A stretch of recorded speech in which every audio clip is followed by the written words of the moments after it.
Hello दोस्तों, welcome to my YouTube channel. तो आप सभी का बहुत बहुत स्वागत है। सभी के लिए जय हिंद। दोस्तों, बात करेंगे जो धार्मिक एवं पर्यटन स्थल हैं, तो इनके ऊपर बहुत ही विस्तार पूर्वक जानकारी लेकर आया हूं। तो पहले बात करेंगे खजुराहो पर। किस पर बात करेंगे दोस्तों? खजुराहो पर। तो वीडियो में आगे बढ़ने से पहले वीडियो को लाइक और चैनल को सब्सक्राइब जरूर कीजिएगा और लिंक को अपने दोस्तों में शेयर कीजिएगा। दोस्तों, खजुराहो बात आती है खजुराहो की, तो सबसे पहले बात करेंगे कि जो खजुराहो है इसका नाम खजुराहो कैसे पड़ा। तो दोस्तों, जो खजुराहो है इसका नाम जो इसका मुख्य प्रवेश द्वार था, मुख्य प्रवेश द्वार था, जो मुख्य प्रवेश द्वार था दोस्तों, इसके मुख्य प्रवेश द्वार पर दो सोने के क्या दो सोने के क्या लगे हुए थे? खजूर आकृति के तोरण द्वार, खजूर आकृति के दो तोरण द्वार लगे हुए थे, जिसके कारण इसको खरजुरवाहक क्या दोस्तों? खरजुरवाहक के नाम से जाना जाता था। तत्पश्चात कालांतर में इसका नाम क्या पड़ा? खजुराहो पड़ा। तो ये आपको याद रखना है कि खजुराहो नाम कैसे पड़ा। तो जो इसका मुख्य प्रवेश द्वार था, मुख्य प्रवेश द्वार पर क्या दो सोने के क्या खजूर आकृति के क्या बने हुए थे? तोरण द्वार। क्या बने हुए थे?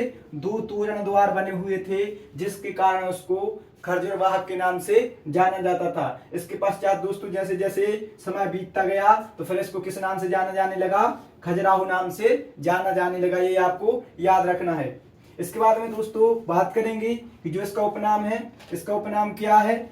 इसका उपनाम क्या है? तो इसका उपनाम है पत्थर पर तराशी गई नगरी। क्या है दोस्तों इसका उपनाम? पत्थर पर तराशी गई नगरी। इसको पत्थर पर तराशी गई नगरी के नाम से भी जाना जाता है। तो ये आप याद रखोगे, पत्थर पर तराशी गई नगरी। तो पत्थर पर तराशी गई नगरी के नाम से किसे जाना जाता है दोस्तों? खजुराहो को जाना जाता है। ये आपको याद रखना है। इसके बाद में दोस्तों इसमें कुछ पॉइंट और हैं। 1986 में जो यूनेस्को की विश्व धरोहर सूची है दोस्तों, उसमें सम्मिलित होने वाला यह मध्य प्रदेश का प्रथम पर्यटन स्थल था। तो ये आपको याद रखना है कि जो खजुराहो है यह यूनेस्को की विश्व धरोहर सूची में कब सम्मिलित हुआ था? 1986 में हुआ था। और यह यूनेस्को की विश्व धरोहर सूची में सम्मिलित होने वाला मध्य प्रदेश का पहला स्थल था। तो क्वेश्चन अक्सर पूछा जाता है कि मध्य प्रदेश का पहला स्थल जो यूनेस्को की विश्व धरोहर सूची में सम्मिलित हुआ था, तो वह कौन था? खजुराहो था। ये आपको याद रखना है। इसके बाद में दोस्तों 2009 में, कब? 2009 में इसे भारत के 7 आश्चर्यों में सम्मिलित किया गया था। तो ये आपको याद रखना है कि भारत के 7 आश्चर्यों में इसे कब सम्मिलित किया गया? तो 2009 में सम्मिलित किया गया था। ये आपको पॉइंट विशेष तौर पे याद रखने हैं। इसके बाद में दोस्तों बात करेंगे कि जो खजुराहो है तो इसकी प्रसिद्धि का कारण क्या है कि ये अक्सर एग्जाम में भी बहुत इंपोर्टेंट है और यह ऐतिहासिक कालीन दृष्टि से भी बहुत ज्यादा इंपोर्टेंट है। तो दोस्तों जो खजुराहो है, जो खजुराहो की प्रसिद्धि का कारण है, इसका मेन प्रसिद्धि का कारण है जो यहाँ पर मंदिर है। तो ये आपको याद रखना है कि प्रसिद्धि का कारण क्या है दोस्तों? जो प्रसिद्धि का कारण है जो यहाँ पर मंदिर हैं, जो यहाँ पर दोस्तों मंदिर हैं, मंदिर ही इसकी प्रसिद्धि का कारण है। ये आप याद रखोगे। अब बात आती है दोस्तों की जो मंदिर हैं, जो यहाँ पर बहुत ही प्रसिद्ध मंदिर हैं, तो मंदिर किसी न किसी शासकों ने बनवाए होंगे। तो ये आपको याद रखनी है दोस्तों कि यह किन शासकों के द्वारा बनवाए गए थे? तो चंदेल शासकों के द्वारा बनवाए गए थे। किसके द्वारा बनवाए गए थे दोस्तों? चंदेल शासकों के द्वारा बनवाए गए थे। तो जो खजुराहो के मंदिर हैं वह किन शासकों के द्वारा बनवाए गए थे दोस्तों? चंदेल शासकों के द्वारा बनवाए गए थे। आपको याद रखना है। और बात आती है कि दोस्तों इनका टाइम पीरियड कब है, कब से कब तक बनवाए गए थे? तो निर्माण अवधि आप याद रखोगे 950 ईस्वी से लेकर 1050 ईस्वी। बहुत बार एग्जाम में पूछी जाती है और पूछी भी यही है कि जो खजुराहो का मंदिर है उनका टाइम पीरियड क्या है, कब से कब बनवाए गए थे? तो 950 ईस्वी से लेके 1050 ईस्वी के मध्य बनवाए गए थे। अब बात आती है दोस्तों की जो खजुराहो के मंदिर हैं यह कौन सी शैली में निर्मित हैं? तो नागर शैली में निर्मित हैं। कौन सी शैली में निर्मित है दोस्तों? नागर शैली में निर्मित है। ये आपको याद रखना है।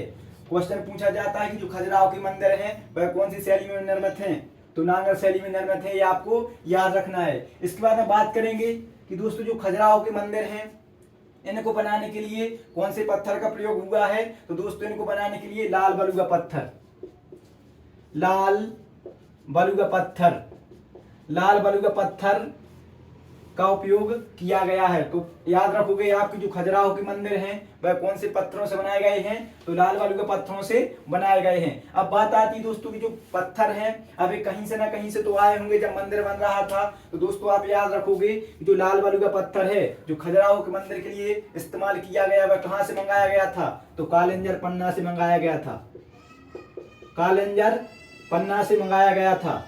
तो आप याद रखोगे जो खजुराहो के मंदिर हैं उनको बनाने के लिए जो प्रयुक्त पत्थर है कौन सा, लाल बलुआ पत्थर, वह कहाँ से मंगवाया गया था, तो कालिंजर पन्ना से मंगवाया गया था, ये आप याद रखोगे। अब बात आती है दोस्तों की जो खजुराहो के मंदिर हैं यह कितने मंदिर बनाए गए थे, तो उस टाइम पे बनाए गए थे 85 मंदिर, 85।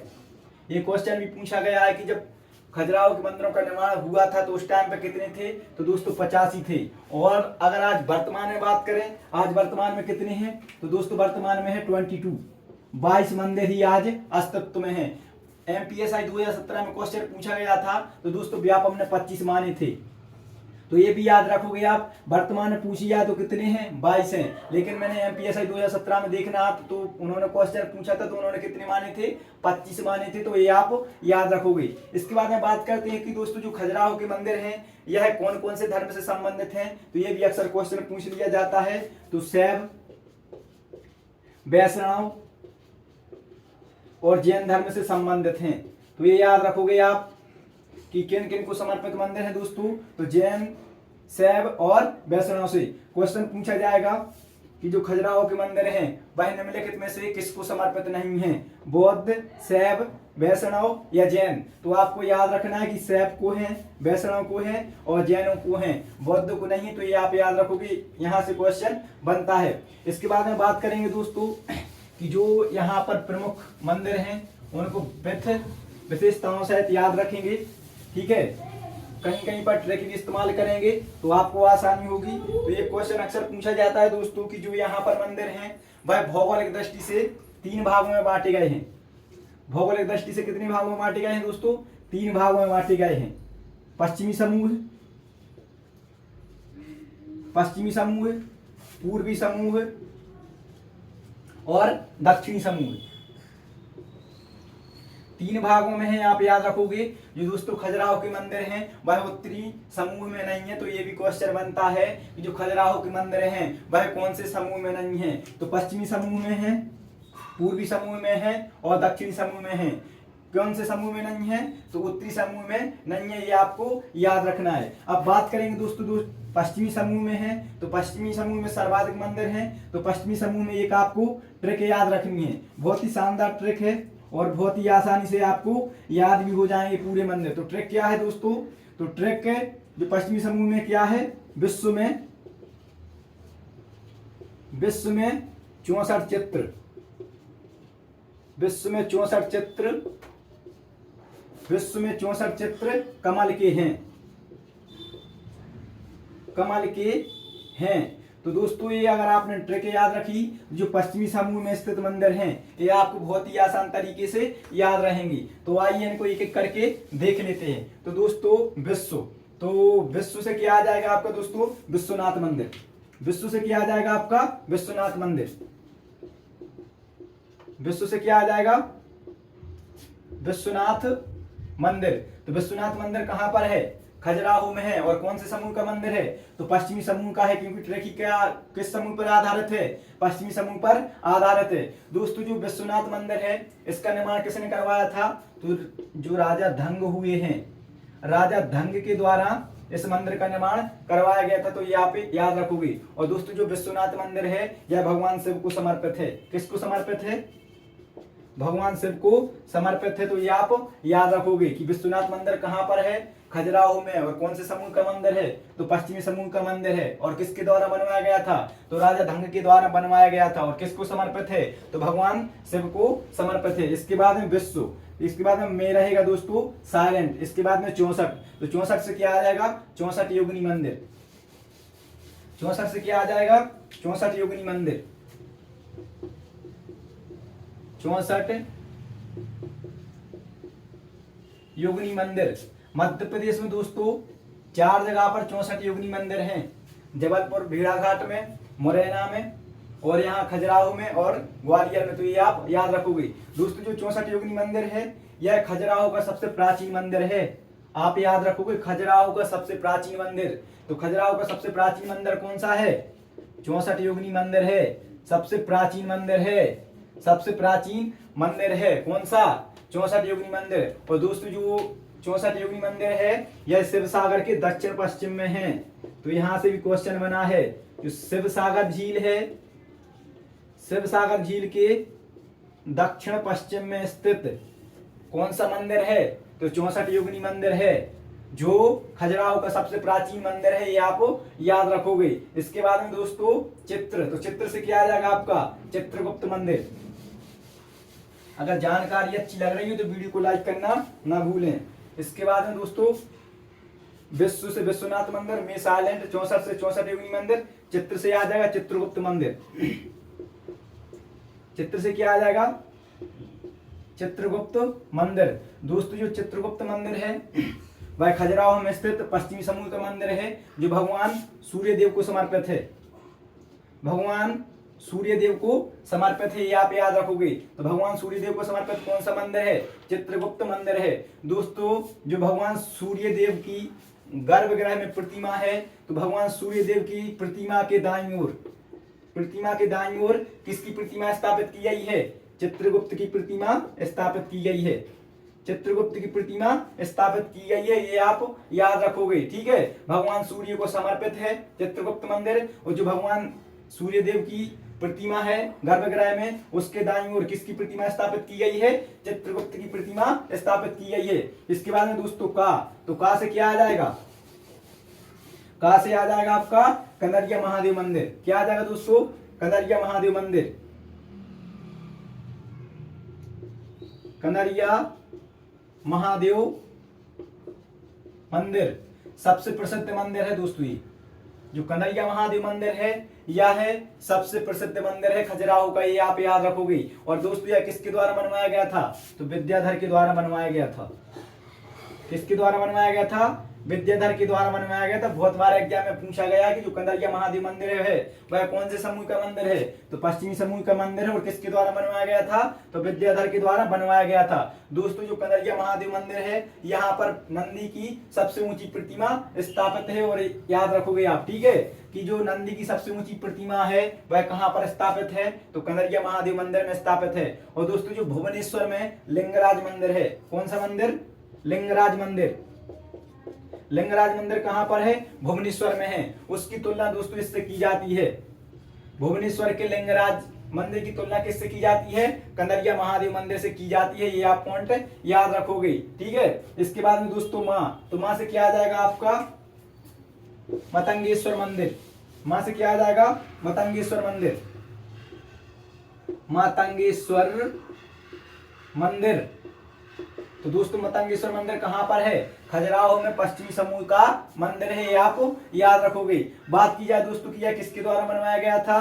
तो हर्षवर्मन के द्वारा बनवाया गया था।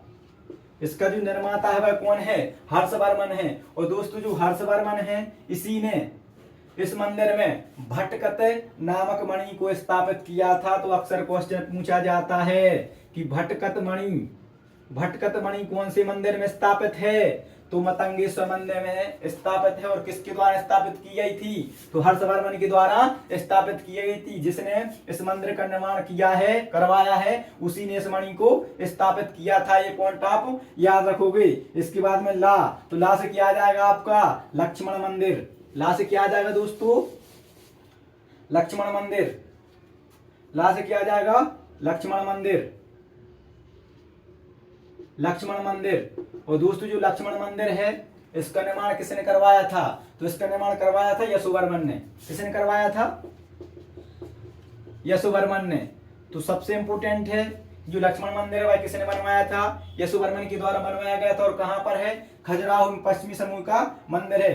दोस्तों यहाँ पर भगवान विष्णु की 100 फुट ऊंची प्रतिमा स्थापित है।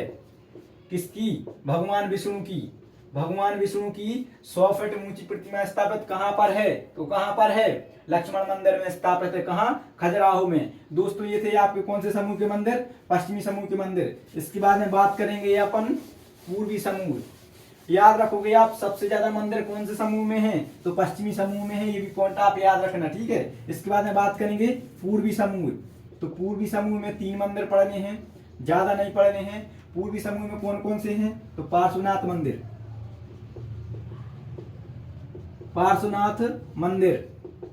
तो दोस्तों जो पार्श्वनाथ मंदिर है वह किसने बनवाया था? तो राजा धंग के शासनकाल में निर्मित हुआ था। राजा धंग के शासनकाल में इसका निर्माण किया गया था, जो एक जैन मंदिर है। कौन सा मंदिर है? जैन मंदिर है। और यह पंचरथ शैली में निर्मित है। तो ये पॉइंट आप याद रखोगे कि पंचरथ शैली में निर्मित मंदिर कौन सा है? तो पार्श्वनाथ मंदिर है, जो राजा धंग के शासन काल में बनवाया गया था। ये पॉइंट आप याद रखोगे। इसके बाद में दोस्तों बात करेंगे पूर्वी समूह में कौन सा? तो घटाई मंदिर, घटाई मंदिर। दोस्तों जो घटाई मंदिर है यह भी एक जैन मंदिर है, जिसमें जो महावीर की माता है, महावीर की माता के 16 स्वप्नों को दर्शाया गया है। जो महावीर की माता के 16 स्वप्नों को दर्शाया गया है वह कौन सा मंदिर है? घटाई मंदिर है। ये आप याद रखोगे, बहुत बार क्वेश्चन पूछा गया है कि जो महावीर की माता है उनके 16 स्वप्नों को किस मंदिर में दर्शाया गया है? तो घटाई मंदिर में दर्शाया गया है। इसके बाद में दोस्तों पूर्वी समूह में एक मंदिर होता और आता है आदिनाथ मंदिर। कौन सा आता है दोस्तों? आदिनाथ मंदिर। तो पूर्वी समूह में आपको 3 ही याद रखने हैं, पार्श्वनाथ मंदिर, घटाई मंदिर और आदिनाथ मंदिर। इसके बाद में दोस्तों लास्ट बात करेंगे जो दक्षिण समूह में स्थित मंदिर हैं। कौन से समूह में स्थित मंदिर हैं? दक्षिण समूह में स्थित मंदिर हैं। तो दक्षिण समूह में आपको 2 ही मंदिर पढ़ने हैं, एक दूलादेव मंदिर, दूलादेव मंदिर जो दोस्तों जीर्ण शीर्ण अवस्था में है, खंडित अवस्था में है। ये आप याद रखोगे, भगवान शिव को समर्पित है, भगवान शिव को समर्पित है। दोस्तों इसी मंदिर में सहस्त्रमुखी शिवलिंग स्थापित है। तो ये आप याद रखोगे कि सहस्त्रमुखी शिवलिंग कौन सी मंदिर में स्थापित है? तो दूलादेव मंदिर में स्थापित है, जो किसको समर्पित है? भगवान शिव को समर्पित है, जो जीर्ण शीर्ण अवस्था में है, ठीक है। और इसके बाद में दोस्तों लास्ट है चतुर्भुज मंदिर, चतुर्भुज मंदिर। चतुर्भुज मंदिर भी समूह का हिस्सा है, दक्षिण समूह का हिस्सा है। तो दोस्तों ये थे खजुराहो के मंदिर। आई होप मैंने जितना भी खजुराहो पर जानकारी थी, जितनी मेरे को मिली, मैंने जुटाने का प्रयास किया। तो आप लोगों को जानकारी अच्छी लगी होगी। अगर वीडियो अच्छा लगा हो तो वीडियो को लाइक और चैनल को सब्सक्राइब जरूर कीजिएगा, ज्यादा से ज्यादा शेयर कीजिएगा। मिलते हैं नेक्स्ट वीडियो में, तब तक आप सभी के लिए जय हिंद।